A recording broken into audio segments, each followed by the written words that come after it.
I think the most impactful thing for me, and I got to tell other people's stories to tell this, was just how everything orchestrated out and how we had a plan. We had some ideas of where we're going to go, we're going to be, and it just didn't work out the way it was supposed to. Yeah, this was my first anything with the youth at all, my first mission, my first really anything interaction with just everyone in the church. I think I got more from it maybe than I gave to it. You know, for a while I'd felt God pulling on my heart to go on a mission trip. I really didn't know where or doing what, but I'd heard some coworkers talk about their experience on mission trips and just how they felt coming out of them, and the love of God that they were able to pour on to some needy people. And one of the things that was one of the things that really tugged at my heart, wanting to do it for myself. So when I heard of this opportunity with WellSpring to go on this mission trip to Puerto Rico, one of the things that gave me somewhat anxiety is one, I'm a fairly introverted person. So the thought of going on a trip with 70 people that I didn't know was a little bit outside of my comfort zone. So I normally travel to Haiti and I do mission work there. And after the hurricane happened, I just felt God start tugging at my heart to go to Puerto Rico. And I was like, okay, so who am I gonna go with? I have no idea. So I started just praying about it and just waiting on the Lord. I reached out to one organization and they got back to me, but it just didn't feel right. And so then I just kept praying, and a friend of mine told me about the fundraiser you guys were doing at Red 7 Pizza, and she said, you know, they're taking a trip there and maybe you can jump on. And so I thought, okay, so I'll go to the fundraiser. So I went to the fundraiser, talked to Lisa, and she was, sure, we've got room. And I was like, okay, awesome. So I think one of the things that made the most lasting impact is this was the first missions trip, so to speak. You know, I've done so many things with churches, retreats, camps, whatever, but this is the first missions trip I've been on. And you always get this thing stuck in your mind of, oh, I'm gonna help these underprivileged people, but it was, probably the most shocking thing for me is you get there and it's like, wait, they're just like us, they're just regular people. It's like they may not have stuff, they have infrastructure that's in decay, but they're just like us. It's when we got to Puerto Rico and I kind of heard about what we were doing and how there might be kids involved, I got really excited because I really like working with kids. Like, that's what I want to do when I grow up. I want to be a youth minister, everything, like whole 9 yards, super, super, super excited to work with kids. And then I find out I'm working on roofs and all that. I was a little disappointed, and then it keeps going and I kind of start to learn to get out of myself. It's not about me. I'm not here because I might get to hang out with kids in a different place. Like, I'm not trying to hang out with kids across the world and sell a stamp collection. I'm here for Christ and I'm here for these people.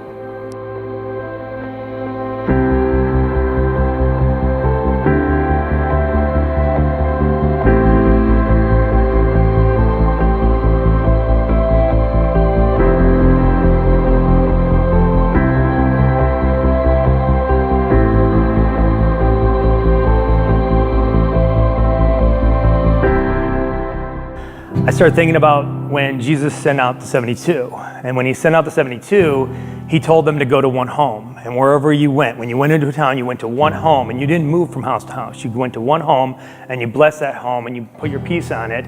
And if that home was worthy of your peace, it would stay on it. And that you should serve that and cast out demons and heal the sick and to pray for them and to eat what was put in front of them.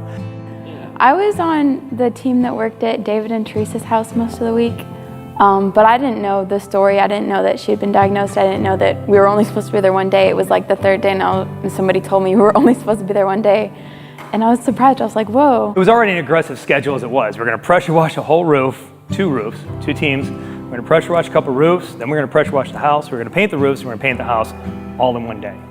And if we could have started at 6 or 7 o'clock in the morning, and worked until midnight.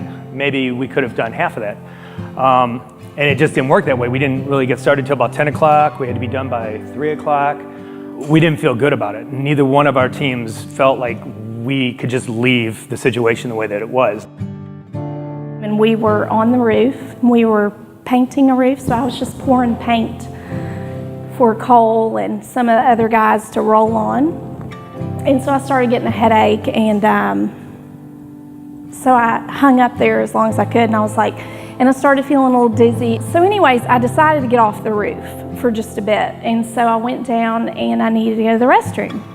Well, our restroom was in David and Teresa's house. And I had not met them yet, but we had been told the day before that his wife had gotten a really horrific diagnosis, that her cancer was back. And so I was like, gosh, should I go? I really don't want to be a burden. You know, I don't want to go into their home right now because they probably just need to be a family. But I had to go to the restroom. So I went, and I walk in, and I see this big old man who reminded me a lot of my daddy, actually, sitting on the couch. I went into the restroom, I came back out, and I glanced over again, and he's still sitting alone. And so I walked over, and I said, "Are you the husband of the lady that got the news yesterday?" And he said, "I am." And so it was just, God opened that door and allowed me to have the conversation with him. We have the whole day of working on the house and things like that. You start to realize that, fixing the roof and painting the house and all that stuff was great, but that was more important. Whatever it was that caused that headache, caffeine rebound headache, whatever, the fact that she, excused herself and went in there. Wendy Calloway came by to help out and check on us, and there really wasn't much for her to do at the time, so she just went in and hung out with Teresa. And Lisa came by and hung out with Teresa, and where it got really neat, it wasn't just that these women were going in there and just loving on Teresa, they were all saying the same thing, and they weren't comparing notes. They were all going in there saying, you're seen, you're loved, God knows you, He hasn't forgotten you. That was a big thing. God hasn't forgotten you, and they kept all saying that, God has not forgotten you. And so it was just really neat to see how God was orchestrating this, and He just let us stay in this house.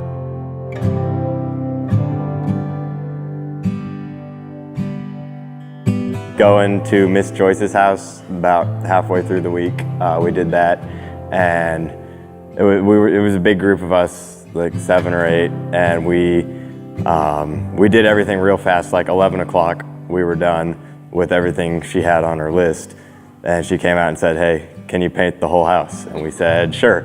And we did that, and it was just cool, us just talking like friends and then involving her, having the fellowship. That was good. We went to Aguadilla. There was a lady there, Miss Eunice, frail old lady, just didn't have hardly any money. She said that she had just enough money to buy dog food for these dogs that didn't even belong to her. We got there, and she had bought us sodas. She had bought stuff she was going to make us lunch. Just to know that this woman who had no idea who we were, didn't know our names, didn't even know what we looked like, had plans to feed us and spend what money she had, what little money she had, to make us happy. Man. It was just amazing. And that's the kind of love that God has for us. It's just the kind of love where it doesn't matter. There's nothing else in the world that matters. He wants us to be happy, and that's all she wanted.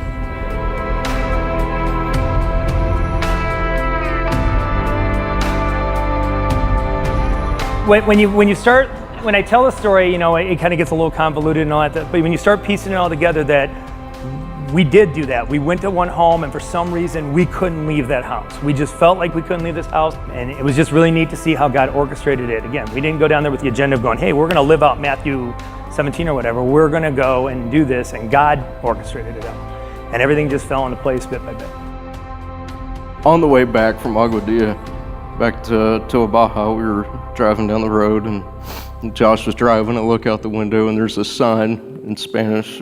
And I remember it was like it was yesterday. It just hit me because the sign said, "With this, I am pleased."